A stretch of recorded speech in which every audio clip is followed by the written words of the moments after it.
அந்தியூர் சிறப்பு நிலை பேரூராட்சி மாதாந்திர கூட்டம். கடும் வாக்குவாதத்தில் ஈடுபட்ட திமுக பெண் கவுன்சிலர்.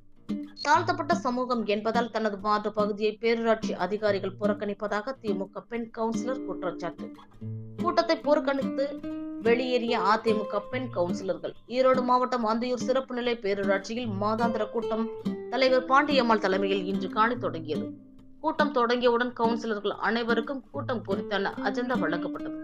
இந்த அஜெண்டாவில் 1, 3, 13 மற்றும் 18வது வார்டு பகுதிகளில் செய்ய வேண்டிய பணிகள் குறித்து எந்த ஒரு அறிவிப்பும் இல்லை. இதன் காரணமாக 18வது வார்டு திமுக கவுன்சிலர் கவிதா, 3வது வார்டு சிபிஎம் கவுன்சிலர் கீதா, 1வது மற்றும் 13வது வார்டு அதிமுக கவுன்சிலர்கள் சரஸ்வதி மற்றும் கள்ளிச்செல்வி ஆகிய 4 பேரும் தங்களது வார்டு பகுதியில் இதுவரையிலும் எந்த ஒரு பணிகளையும் மேற்கொள்ளவில்லை. தற்போது வழங்கப்பட்ட அஜெண்டாவிலும் பணிகள் மேற்கொள்வது குறித்தான எந்த ஒரு அறிவிப்பும் இடம்பெறவில்லை என குற்றம் சாட்டி தங்களது வார்டு பகுதிகளுக்கு செய்ய வேண்டிய பணிகள் குறித்து பேரூராட்சி அஜெண்டாவில் சேர்க்க கோரி கடும் வாக்குவாதத்தில் ஈடுபட்டனர்.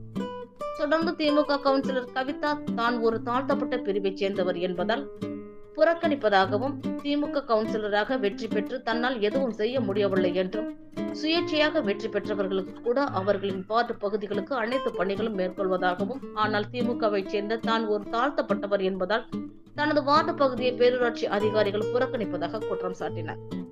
தொடர்ந்து அதிமுக கவுன்சிலர்கள் சரஸ்வதி மற்றும் கள்ளிச்செல்வி மற்ற கூட்டத்தை புறக்கணித்து வெளிநடப்பு செய்ததோடு கடந்த 3 ஆண்டுகளில் தங்களது வார்டு குறித்து அஜெண்டாவில் எந்த ஒரு அறிவிப்பும் சேர்க்கப்படவில்லை என்றும், மக்களுக்கு நாங்கள் எவ்வாறு நல்லது செய்வது என கூறி தங்களது வேதனையை வெளிப்படுத்தினர். அந்தியூர் சிறப்பு நிலை பேரூராட்சியின் தலைவராக திமுகவை சேர்ந்த பாண்டியம்மாள் உள்ள நிலையில், திமுக பெண் கவுன்சிலர் ஒருவர் தான் தாழ்த்தப்பட்டவர் என்பதால் தனது வார்டு பகுதியை பேரூராட்சி அதிகாரிகள் புறக்கணிப்பதாக குற்றம் சாட்டி தலைவர் முன்னிலையில் மற்ற கூட்டத்தில் வாக்குவாதத்தில் ஈடுபட்ட சம்பவம் பெரும் பரபரப்பை ஏற்படுத்தியுள்ளது.